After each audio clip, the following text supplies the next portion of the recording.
ہمارے بچوں کو کم از کم ایمانیات تو پوری آنی چاہیے. اس لیے حضرات آپ حضرات سے بار بار عرض کیا جاتا ہے کہ آپ اپنے گھر میں وقت دیجیے. آپ نہیں دیتے، پتہ نہیں کیوں احمقانہ زندگی گزار رہے، معاف کرنا عمر میں بڑے ہو، بے وقوفانہ زندگی گزار رہے. مونگ پھلی والے کے پاس رات کو 2 بجے بیٹھنے سے آپ کو کیا ملا؟ پان والے کا پان بک رہا، مچھی والے کی بھی اچھی بک رہی، آپ بیٹھے. برگر والا برگر بھائی، یا تو تمہارا اس میں سے آدھا ساجہ ہے تو 2 بجے بیٹھو، فضول یار. پیسے بٹ کے وہ لے کے جا رہا، کرسیاں اٹھا کے تم اس کے اندر رکھ رہے. کوئی ہے وہ عقل کھوئی گئی کہ نہیں کھوئی گئی؟ راؤ صاحب پیر جی دعا کر دو، شادی ہو جائے. جب شادی کر کے لوائی کرنا ہے، بیٹھنے کی توفیق اس کے پاس کوئی نہیں. پھول گھر میں خوشبو ہونے کی توفیق نہیں ملتی. چھوٹے چھوٹے بچے گھر کے اندر ہیں. آپ کو تو جو بڑے گھر میں آیا کرتے تھے نا، بڑے بچے پہلے وقتوں کے اندر، وہ شام کو جلدی گھر کے اندر آتے، اپنے بچوں سے کھیل اٹکے لیا کرتے. ان کا مشغلہ ہاکی کرکٹ نہیں ہوا کرتا، ان کا مشغلہ جو ہے وہ پاپو جی اور فلانی جی نہیں ہوا کرتا. ان کا مشغلہ باپ نے اس کے ناک پہ کاٹ دیا، بیٹے نے باپ کے کان پہ کاٹ دیا، چلا کرتا تھا.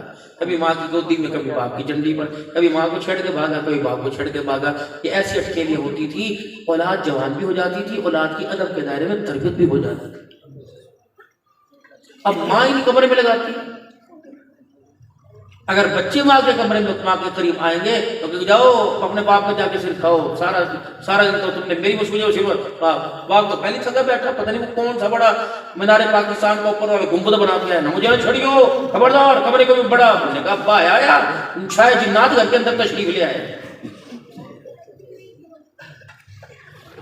گھر کے اندر تو بچوں کی رونق ہو، پھٹک نہ ہو.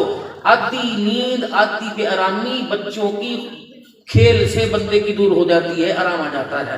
لیکن پتہ نہیں بھائی کیسا باپ ہے، آواز نہ ہے، میں یہ چھوٹا پاس رکھا وہ نہ تمہاری. انہوں نے کہا ٹھیک ہے، آج ہماری آواز نہیں آتی، کل تیری آواز نہیں ہے، میں کوئی نہیں آئی سر مجھا کر.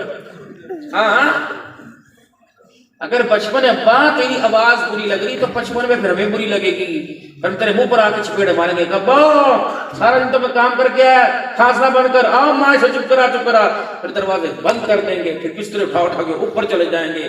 پھر آخر وقت آئے گا، منہ پانی کے گلاس کی طرف ہوگا، موت آ جائے گی، تجھے پانی پلانے والا نہیں ہوگا. پھر بچے پچھتا ہائے ابے کا دھیان گلاس کی طرف لگ رہا تھا، پانی مانگ رہا تھا، ہائے ہم اپنے باپ کو اپنے باپ کو پانی نہیں پلا سکے. یہ کام تماشا. عقل کے ناخن لو، عقل ہوش میں آؤ، اپنے گھروں کو وقت دو.